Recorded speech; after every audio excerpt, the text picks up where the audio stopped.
All right, Counterpunch Boxing. What's up, YouTube? Okay, look, today I'm going to make it as quick as I can, but I want to give you guys my overall opinion of Chris Eubank without an S. Okay, I've been calling him Chris Eubanks, and, apparently a lot of guys get really offended by that, and, people have actually texted me to correct me that there's no S at the end of his name, so which, whatever. I mean, seriously. But, yeah, like I said, it's just an overall video.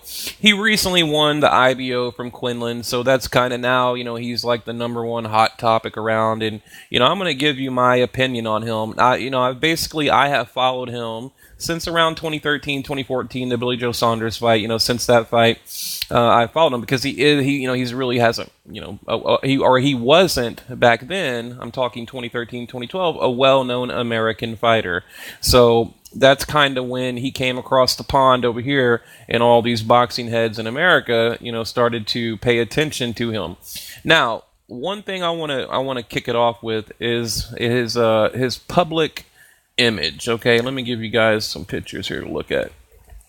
Now, to me, it seems like his dad is trying to live vicariously through him, and it also seems they're trying to create like a villain type image, and I think that is a huge mistake because I think that's played out. We don't need another Mayweather. We don't want another Mayweather. We liked Pretty Boy Floyd. He was kind of the people's champion, quick hands, very offensively, or a very offensive fighter, not afraid to let his hands go, that kind of thing. We like that. We like that version of Mayweather.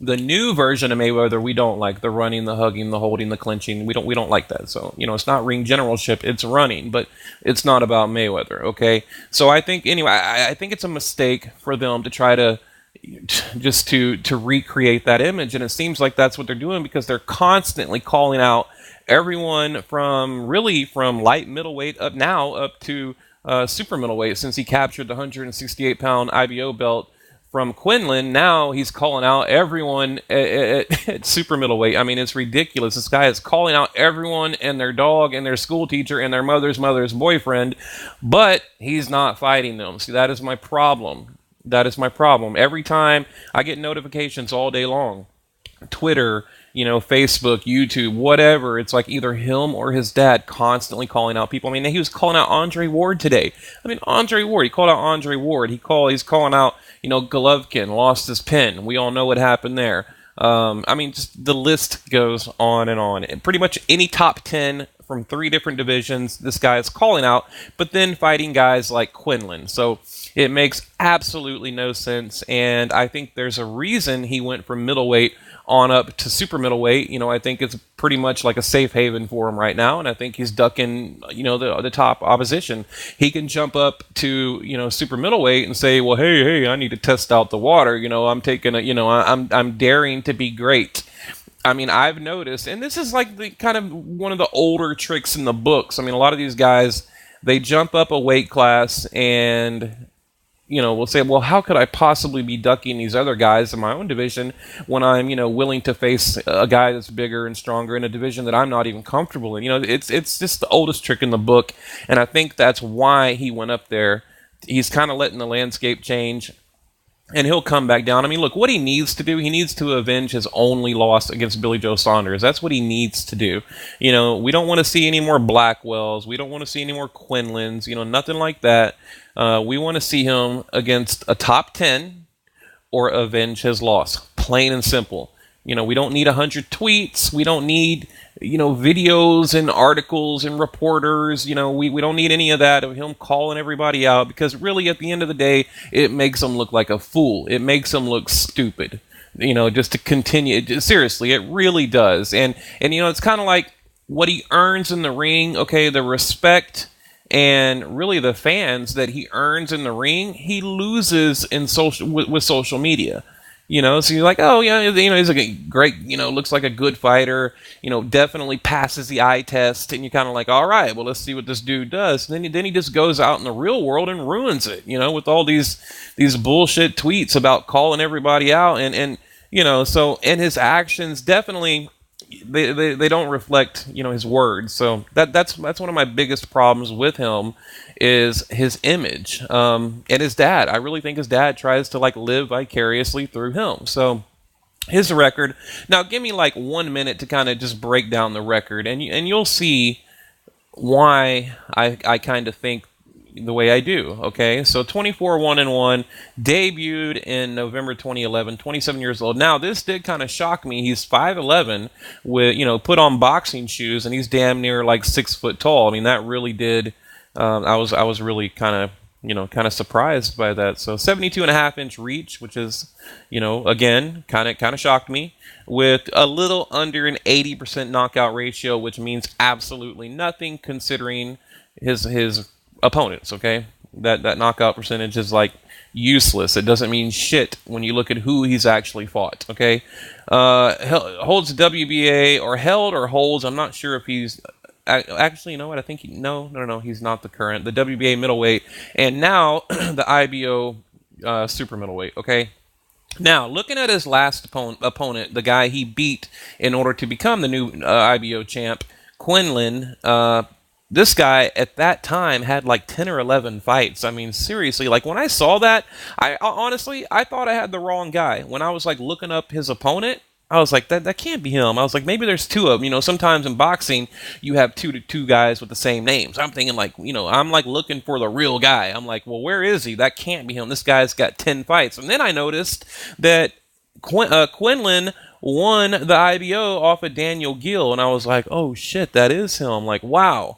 You know what I mean? So, but like I said, he had 10 fights at the time, and Quinlan, by the way, he was fighting low-level opposition, guys with like 7 fights. One of them had like, I think 12, so just really, really like his the low tier, the beginning, pretty much right after the guy or the boxer debuts. Okay, I mean, these guys are like babies in the boxing world, and that's who he was fighting, Quinlan, up until Daniel Gill. Now, Daniel Gill, 34-0 at the time, 35-0 now, lost to Cotto in 2015, and of course Gennady Golovkin in 2014. Okay, so Daniel Gill basically gets the shit beat out of him by Triple G in 2014, and then he loses to Cotto in 2015, and now he needs a paycheck, he needs some money. He won I believe he didn't win the IBO. The Daniel Gill and the Quinlan fight was for the vacant IBO, and then he, of course, Quinlan beats him and he gets the belt. Eubank beats him without an S, beats him, and now Chris Eubank is the current IBO champ. Okay, now before the Quinlan, you had Tom Duran. Okay, again, the guy 17-0-0.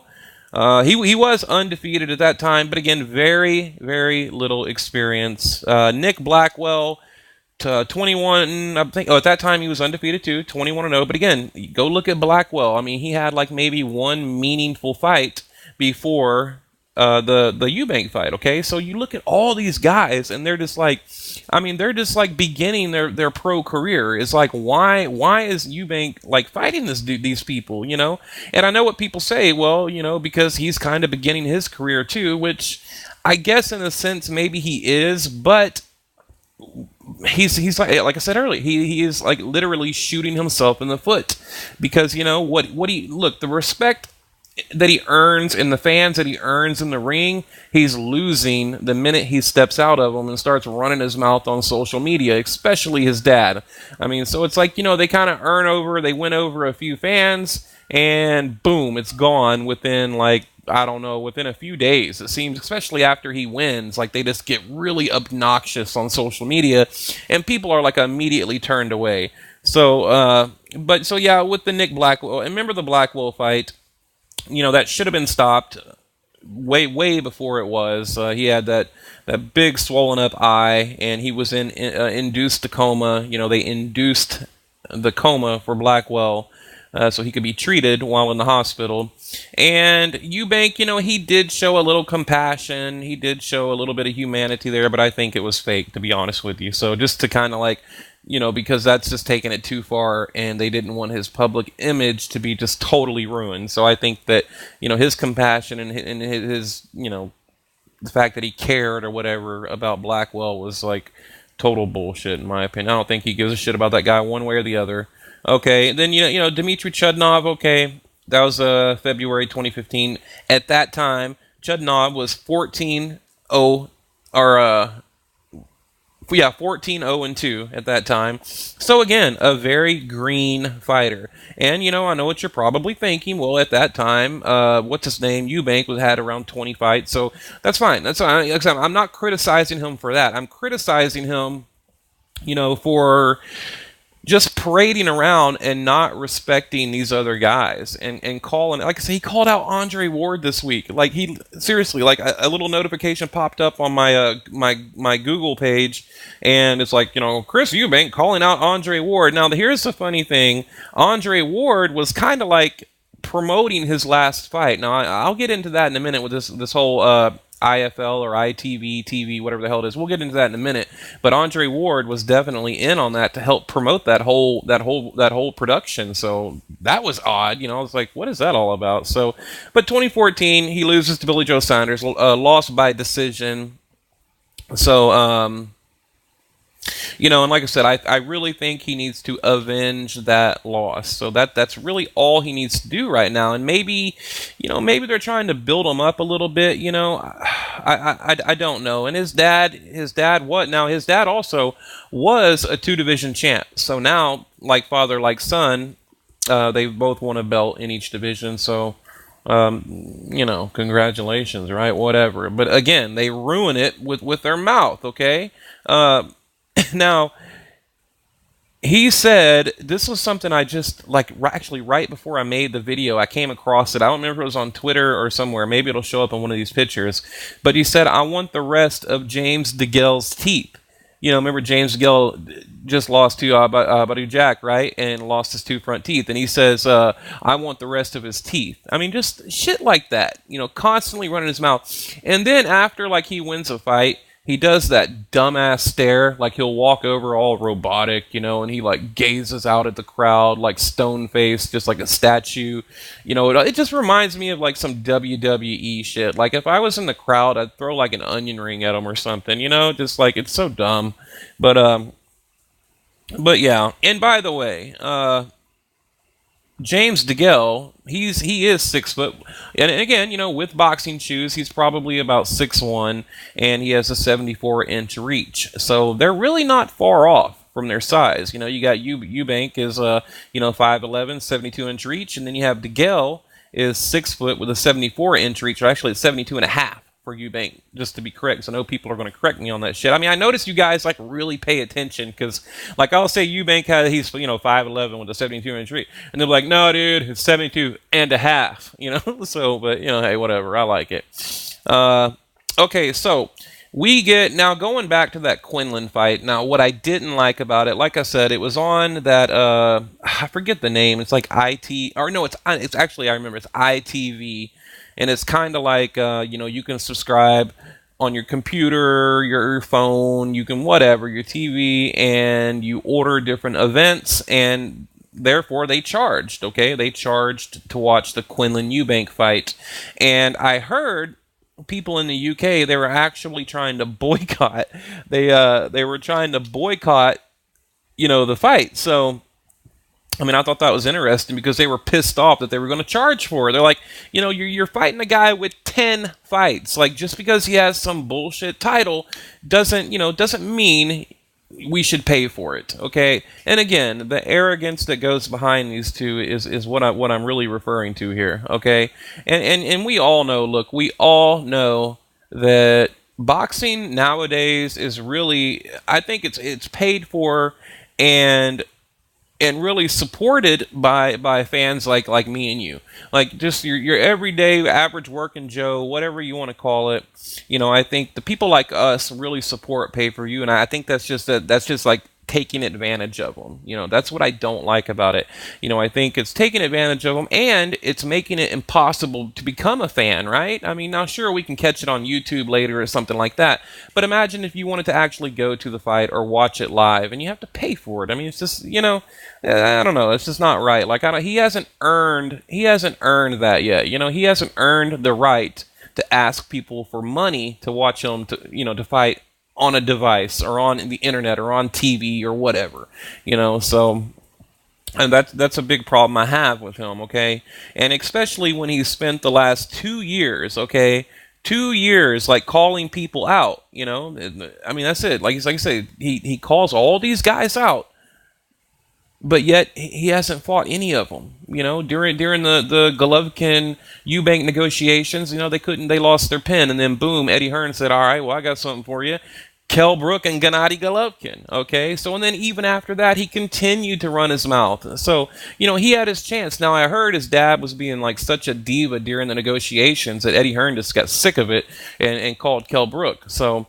And by the way, I am pretty sure it's about to be official, the Kell Brook and Earl Spence fight. Remember, it went to purse bid. They got like a 7-day extension. So this coming Tuesday, we should have a definite answer, yes or no. And I think he will be going back down to welterweight to defend his IBF welterweight title. So, but anyway, getting back to the video, I think they exploit boxing fans, okay, and take advantage of them. And to me, that was just appalling that they wanted to, you know, ask people for money to watch that fight. So, you know, and then, you know, okay, so, you know, I kind of wondered. I was like, well, I wonder what Eubank Jr., you know, what does he think about it, you know, and I'm sure you wonder too. Well, you know what? I'm glad you asked. According to Eubank Jr., he doesn't give a shit. You know, he's just like, I don't care. Pretty much that's his attitude. You know, in the interviews that I read, he basically said, hey, as long as I'm making money and people are coming to my fights, what do I care? You know, I mean, this guy, he's just a little prick, and I don't like him, okay? I just don't like him. I mean, you know, and I really wish that he would change his image, but I'm kind of thinking it's not an act. I think that's maybe really who he is, okay? So, and like I said, we don't need another villain. And there you go. There's the IBO right there. Gennady Golovkin's belt at middleweight. So, you know, yeah, he should have gotten the ring to fight for that. Not he should have fought for the real, you know, the real IBO, right? So it's just bullshit.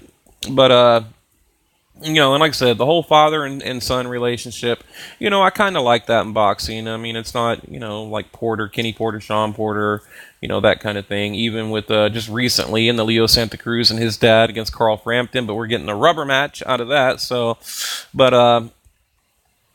so and like I said, the jump up to 168, I really think he is doing that to avoid a rematch with Saunders and or pretty much anyone that he's called out. But now, I mean, what is his logic? So you go from middleweight up to super middleweight to duck people, but now you're in a bigger weight class. But I guess it doesn't matter. I mean, he can move up to, you know, light heavyweight. What does it matter if he's going to just take on guys like Quinlan? So, you know, I mean, and look, that's pretty much all I got, guys. I mean, I could probably go on for like an hour, but, you know, my overall thoughts of him as of now are I don't like him, and you know, I don't like that. And I noticed in that, okay, there's this little like subtle cues I pick up on in the Quinlan fight.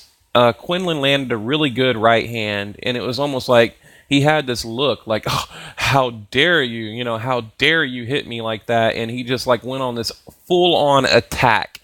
Now, if he did that, by the way. Now, could you imagine if he had a top 10, you know, a Gennady Golovkin, a Brook, even like an Andre Ward? I mean, whoever, you know, any upper level guy. Could you imagine if he just opened up? I mean, he threw, I forget the count, I think it was like 17 punches, like, and they were these like windmill haymaker punches. I mean, could you imagine what would happen if he did that against the top 10? They would simply block, duck, time it, counter. I mean, that's it. If he was doing that to me, I mean, I'd wait till I felt it on my glove, slip, and counter, and that'd be it. He'd be out. So, but Quinlan, being, you know, the green guy that he is, with only 10 or 11 fights at that time, he didn't know what to do. The referee jumped in, stopped the fight. Now, I'm glad the referee did stop it, and we didn't have another Nick Blackwell incident. Okay, so I am glad. And by the way, you can pause that picture right there if you want to see who was on the undercard of the Quinlan Eubank fight. There were some pretty good fights on the undercard, so... But like I said, that's about all I have. I don't want to go on too long. I want to know what you guys think about Eubank, because like I said, you know, I mean, am I holding him to a different standard because, you know, I'm talking about these other guys that are kind of green. They don't have a lot of fights. Well, but you know, neither does he. I mean, when you look at it, right? I mean, when you really look at his record, I mean, Especially if you go, okay, look, if he, let's see, if he is 1-0. So as of right now, he's had a total of 25 fights, right? So let's deduct, let me go back to Billy Joe Saunders. So that's like 1, 2, 3, 4, 5. So back then, he must have been, what, 18?